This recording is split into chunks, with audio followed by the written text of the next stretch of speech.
This is a production of the Evangelical Lutheran Church in America.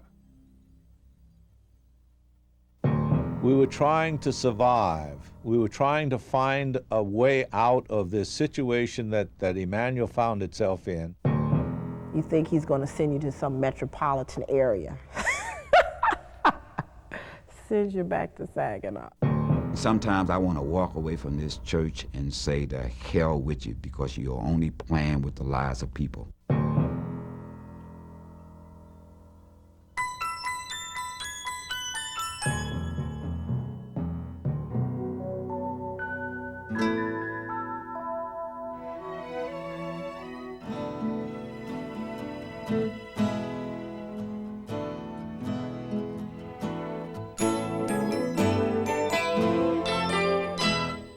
Hello, and welcome to the Summer 2000 Mosaic, the video magazine of the Evangelical Lutheran Church in America. I'm John Bachman. and I'm Wyvetta Bullock.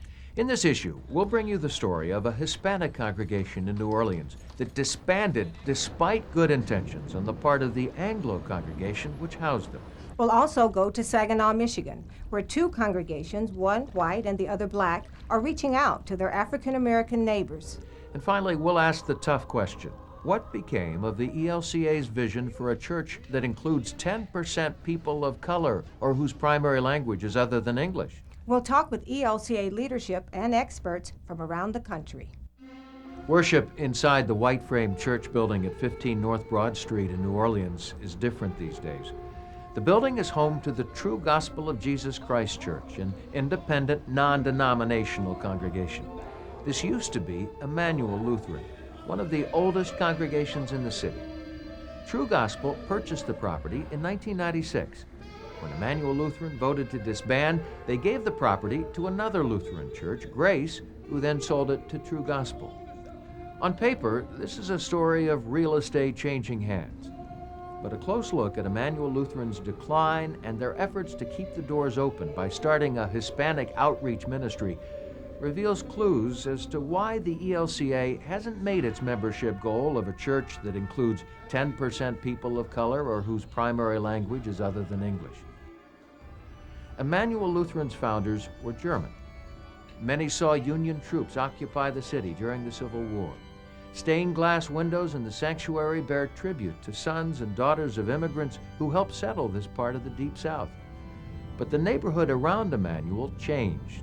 A predominantly white congregation, Emmanuel's children moved to the suburbs. By the 1980s, the congregation was in trouble. With an aging building and declining membership, it was hard to support a pastor. New Hispanics and African Americans were going to church, just not at Emmanuel. Something needed to be done. At the time, the Emmanuel congregation was in a decline, and we were looking for membership, and we were in a neighborhood that had changed drastically in its demographics. Hispanics had come in. There were a lot of black folks also. In an effort to keep Emmanuel's doors open, a new Hispanic ministry was started. 2 worship services, 1 church building. Things got off to a good start. Senate Bishop Paul Blom, clergy from neighboring congregations, and many guests attended a dedication. Tony Mendez, an El Salvadoran candidate for ordained ministry, was called to start the new ministry.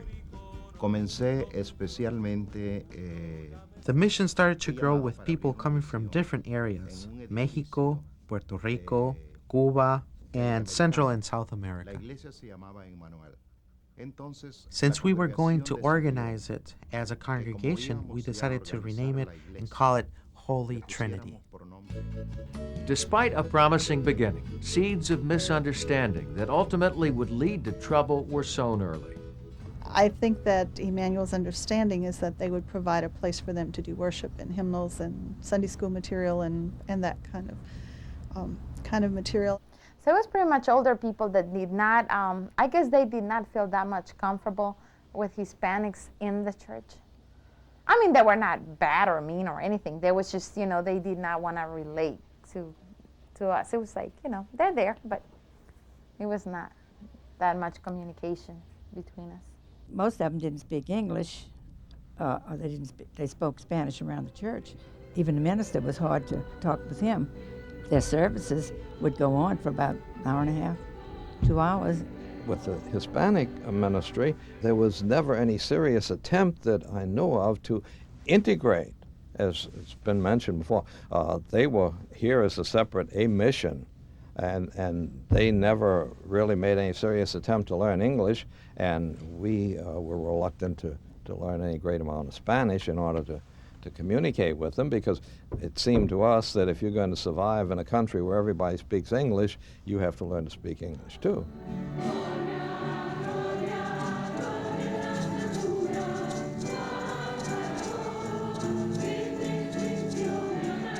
We had a pretty large congregation.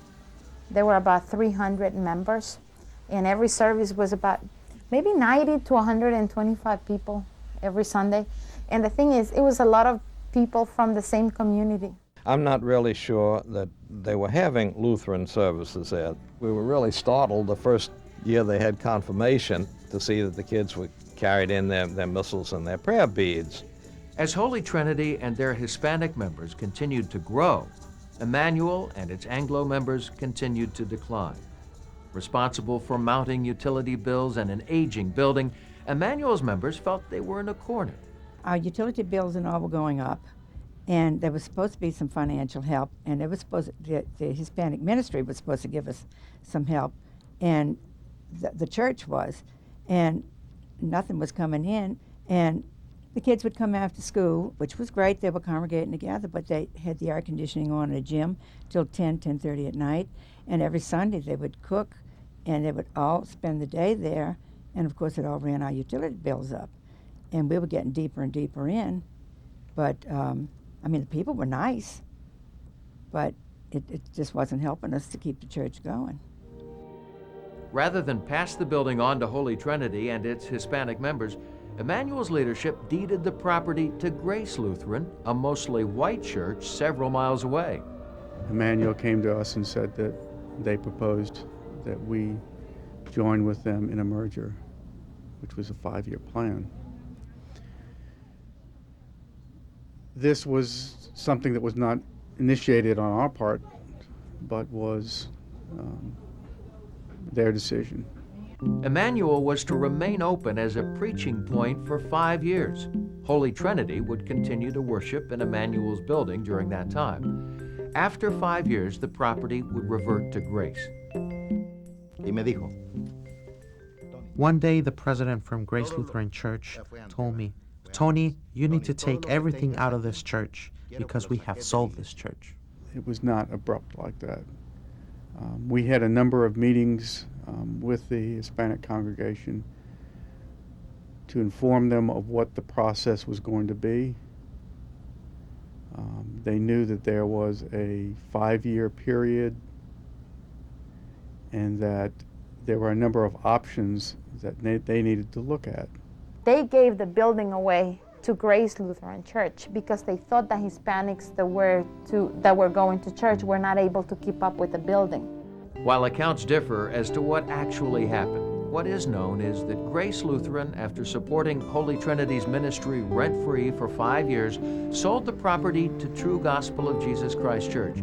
Grace then used the proceeds to construct a new building. The finishing touch to the new structure is the bell tower.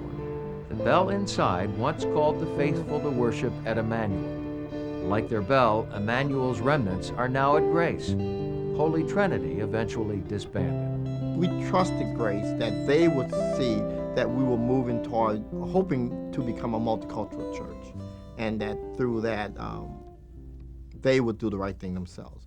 I think maybe we just trusted too much in this case, that they would do the right thing. And so it just didn't happen. I would hope that in this whole process that no one at any level tries to give criticism to the decision that was made to turn the assets of Emmanuel over to Grace, because you have to go back to the time and the circumstances at that time. There was a rendering of the souls, and there was a lot of tension. We were trying to survive. We were trying to find a way out of this situation that Emmanuel found itself in. One of those plans was this Hispanic ministry, which did not work out primarily because we had no support from Synod or from the church at large, financially or otherwise. Before selling the property, Grace and Holy Trinity formally asked the ELCA on at least 2 occasions to purchase Emmanuel's old building with the intention of creating a home for the Hispanic ministry. A document obtained by Mosaic from the ELCA's Mission Investment Fund shows that requests were rejected because, quote, the Mission Investment Fund cannot consider the purchase of a facility for a congregation without a clear identification of how the capital cost of the investment will be covered. It does not appear that Holy Trinity has this capability. They need to know how you run an institution. It's not that they cannot do it, it's just they never were given the opportunity. And to assume they're going to just assimilate to the existing group, it's just not going to happen. I think it was Bob DeYoung came down, and he said, why didn't we just turn it over to the Hispanic? And it would have been doing them an injustice. I mean, there's no way they could afford it. I think if they would have tried just a little bit, probably they would have given us a chance, and they wouldn't have given the building to Grace. They would have given it to us. We were struggling. Emmanuel itself was trying to survive. We were holding on and the Hispanic people in themselves probably couldn't support us, but the mission didn't support them to support us. And I think that was something that was a disappointment to many of us.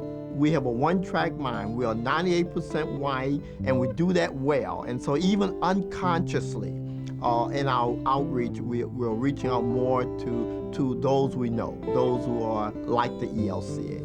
But I think the challenge is for us to just keep on trying and never give up the hope and the desire to make this a multicultural church, and to focus on the young people that we are preparing in the hope that they will be able to have a new vision for this church and to make it happen.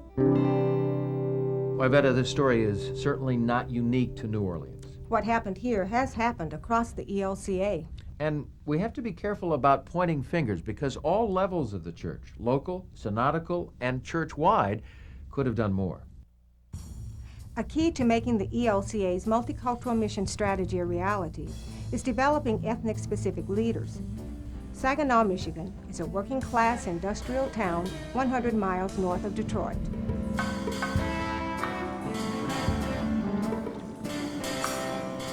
The timber and auto industries made this town. Some of those jobs are still here. Many have gone. Saginaw is also a divided city, divided by a river and by race. The west side is mostly white. Despite stagnant population levels, Saginaw's west side is in the midst of a building boom. On the east side of the river, things are different. Black and Hispanic residents live in substandard housing. Crime rates are high. Drugs are a problem. But something new is happening at 2 ELCA congregations on Saginaw's east side. Trinity, a mostly black congregation, and St. John, a mostly white congregation, have new African American pastors. Alice Williams was born and raised in Saginaw. Really, I should have been a statistic myself. My parents were divorced. I grew up in a single-parent home. The statistics for me, African-American female living in that kind of environment, I should have been, pregnant, had children out of wedlock, or even been on drugs. In the 1960s, Alice's Baptist parents moved next door to Trinity Lutheran School.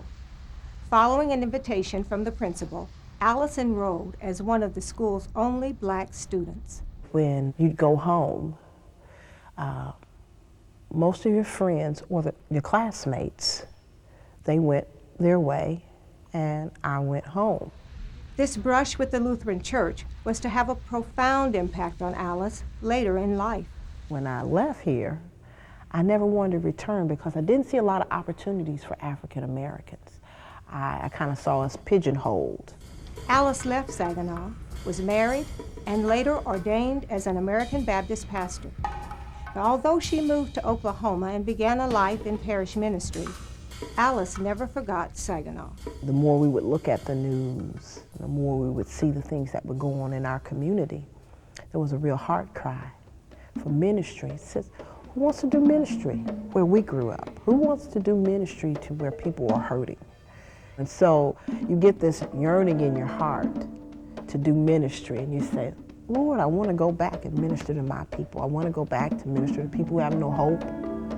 And you don't even realize that the Lord is setting you up. And so here you go. You start wanting to do these things. And you think he's going to send you to some metropolitan area. Sends you back to Saginaw. And during this Lent season, this is a time. My mother is a member and was a member here at Trinity because she still lives in the neighborhood. And she started going to the neighborhood church, which happened to be a Lutheran church, which happened to be the church where her child had gone to school at and graduated from. I started doing work with the children here, reorganizing a Sunday school because I love children's ministry, I always have. That's really how the scenario began to unfold. So we went down and we spoke with our bishop, Bishop Hanson, Gary Hanson, how to get the process started. And because I was previously ordained in another Christian denomination, I was able to go an alternate route. Call me an indigenous person. St. John Lutheran Church, a few blocks away, is one of the oldest congregations in Saginaw. Like so many other white ELCA congregations in urban areas, St. John has seen their membership decline. In 1960, there were 3,000 members here, and one of the churches around. Now we're down to, practically speaking, 800, 900 people, 1,200 on the books. And we have primarily been a white congregation for that whole time. I think when it turned around, though, is when we did the day camp last summer. Kids began to come. We at first fed them because they were hungry, and so whenever we'd have a dinner, they would be outside, and we'd invite them in, and we'd eat, and they'd leave. And then all of a sudden, we invited them to come to Sunday school, and they came. Invited them to come to worship, and they came. Recently, within the last year, we called African-American female as our associate pastor. We kind of went into it. At the time she was called, I happened to be president of the congregation, and we had initially, when we were talking about calling a second pastor before we had congregational approval, we were kind of looking at either a Caucasian female or an African-American male. The reason we were looking at an African-American male was it's not as simple as saying it would give us an in the neighborhood, but it kind of was that. It would be easier to welcome people and have them feel at home here as the demographics of the congregation kind of change. Pastor Paulette Cummings was who we ended up calling, and we really got a bang for our buck on both sides. We had an African-American and a female. The potential is so good for this congregation to be one of the ones that can make the leap into integrating the congregation. I know that everybody's not on board with it, but the leadership who called me were really intentional about getting someone who could help the congregation bridge into the neighborhood and help the neighborhood find an easy access into the congregation. St. John called an African-American pastor because, first of all, she was the best available pastor that we could find. But there were a number of us not at all afraid of that. In fact, we were enthusiastic that she was a woman and that she was African American. Whenever she stands up in front of some neighborhood gathering, she has instant credibility because she's black. And St. John Lutheran Church needed some credibility in the community. I think that I'm safe for people. I'm not a threat for people. I am not radical. I don't wear a big afro, you know. I speak okay. There are always a few comments. I don't hear any of the really negative stuff. I'm sure it goes on. I think I became our pastor early on. I wouldn't say everything's coming up roses, but we sure are making some progress. The friction that I felt within the congregation seems to be lessening.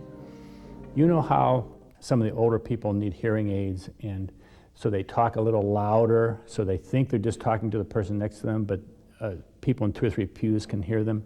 those comments used to be really nasty comments. But now those comments are much more positive.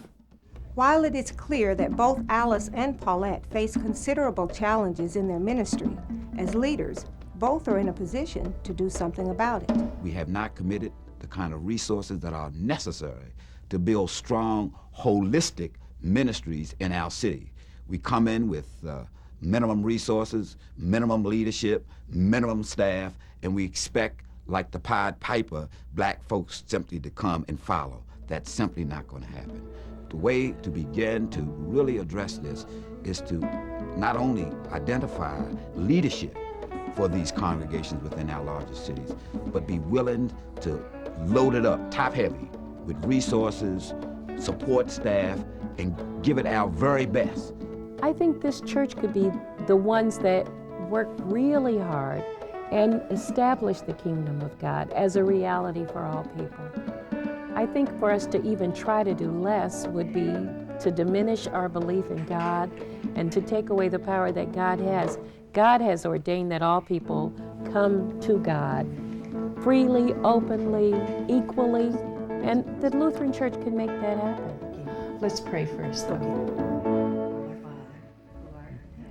12 years ago, 3 Lutheran church bodies merged to form the Evangelical Lutheran Church in America. Voting members assembled in Chicago were part of a church that was and still is today overwhelmingly white. Led by a call from the Commission for a New Lutheran Church, the ELCA set a 10-year goal. The vision was for a church membership that included 10% people of color or whose primary language is other than English. Despite the goal, multicultural mission strategies, anti-racism training, and a long list of workshops, institutes, and gatherings, the ELCA is still 98% white. A gap that includes both race and class distinctions divides the ELCA. In 1987, baptized members in the ELCA included 1.8% people of color or whose primary language is other than English. Today, that figure is 2.3%. 63 of the ELCA's 65 bishops are white. 7 out of 8 seminary presidents are white. 27 out of 28 colleges and universities are led by white presidents. In 1992, of the ELCA's more than 10,000 ordained ministers, only 321 were people from other races. Today, the number is 368. With the goal of 10% of the ELCA's membership being set, and the need to grow at a certain rate each year in order to make that goal within 10 years, how likely do you think that is, that we could, in fact, increase our membership of people of color by 10% in another 10 years? I think the challenge of the first goal, while it was realistic in terms of trying to be like the American population in makeup, was not realistic in expecting that we could do that in 10 years. That would have required a growth rate of about 18% a year. We didn't come near to that, but virtually no religion in the United States ever has achieved that kind of growth in a year and sustain that growth rate over 10 years. So I hope we can take the goal seriously, but not necessarily set ourselves a time limit to reach it. ELCA congregations, synods, and church-wide did make efforts to be more welcoming. In urban areas, the need was obvious. Many urban Anglo congregations faced the prospect of reaching out or closing. Many closed. Eric Campbell is Director for African American and Black Ministries in the ELCA's Commission for Multicultural Ministries. We asked him why the goal was never achieved. Because racism is still alive and well in the ELCA, and the church has yet to make the kind of commitment to our inner city churches, particularly churches of people of color, that it needs to make.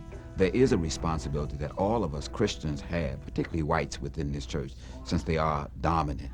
But I also think that there's a responsibility that we have as people of color, that we too have to begin to look internally and begin to ask ourselves, what are we doing wrong, or what more can we do to address some of the concerns and issues that are facing our community? So I don't think it's just a white issue.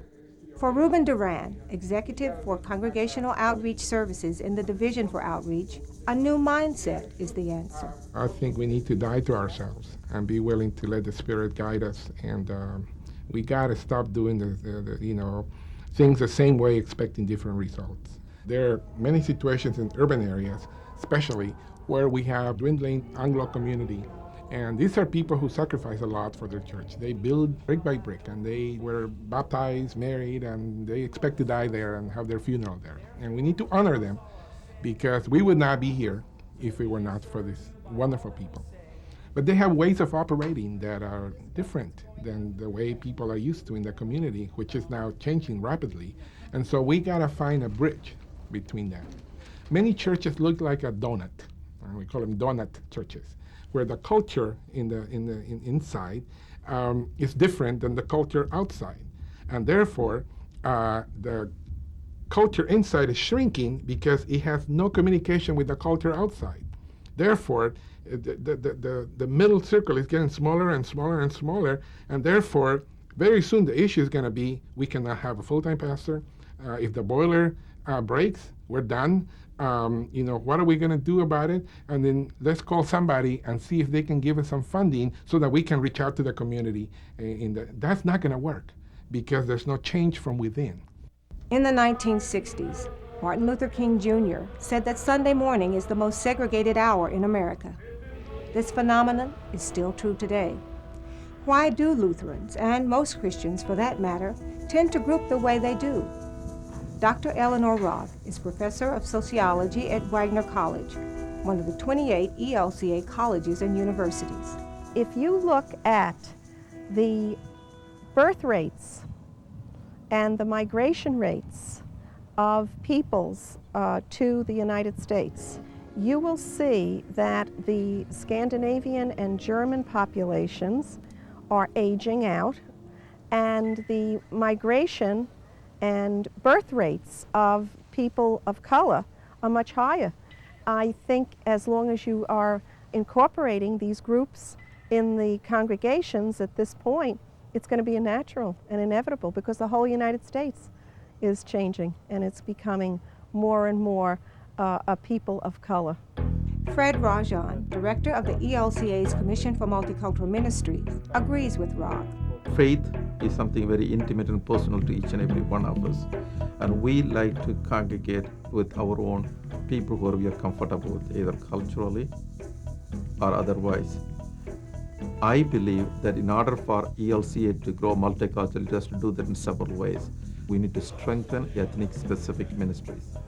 We need to reach out to the new immigrants as they come to our country immediately. Many times we wait for a large cadre of people, a critical mass to gather in a city, then we start a ministry with them. By the time we enter the field, there are 2 or 3 other new ministries started in and among this community. So it is very difficult to reach to a community because many times it's too late. We also need to look at how the community is. See, no community today in our country remains the same. Either it's in the city or in the suburb, the community is always in a change. Today's white community may be becoming African American or Hispanic. Hispanic community will be becoming Southeast Asian. Southeast Asian community is going to be African American, where a congregation which is sitting in a straight corner ought to be flexible enough to change with the changes which is happening in the neighborhood. Here we are talking about how we carried out our global mission work around the world. It did not happen overnight. It did not happen in 10 years. It took a long time. And when global world is now coming to us in our own neighborhoods, it's not going to be achieved in a few years. It is also going to take a very long time. Our country is moving toward a time when there will not be an ethnic majority. Everyone, including whites, will be part of some minority. Now, if the ELCA's goal is to share the gospel, how do we do it? If we stay with the 10% goal, how do we go about increasing our membership in diverse communities so that we can perhaps have a church that reflects the population of our country? Sometimes I want to walk away from this church and say, the hell with you, because you're only playing with the lives of people.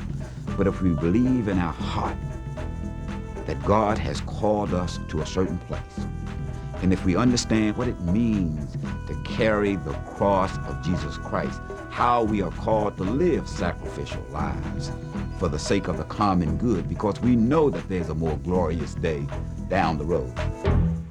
John, we still have a long way to go. Change can be a scary proposition, but as Ruben Duran said, we should let the Spirit guide us. And this is a learning process for us all. And I do recall hearing Presiding Bishop Anderson say that if the ELCA doesn't do this, God will raise up a church that will. If you're headed to the summer's youth gathering, you'll want to be sure and watch the short bonus video at the end of this tape. Young people attending this summer's ELCA youth gathering will each receive handmade Guatemalan backpacks. The backpacks were sewn by artisans in the village of Chichicastenango. And the backpacks were purchased directly from the Guatemalan artisans who made them. The money directly supports their economy. We thought you'd like to see where they came from and how they were made. Our next issue this fall takes us to Bangladesh to see what Lutherans are up to in that part of the world. So don't miss it. This is Mosaic. And you're a part of it.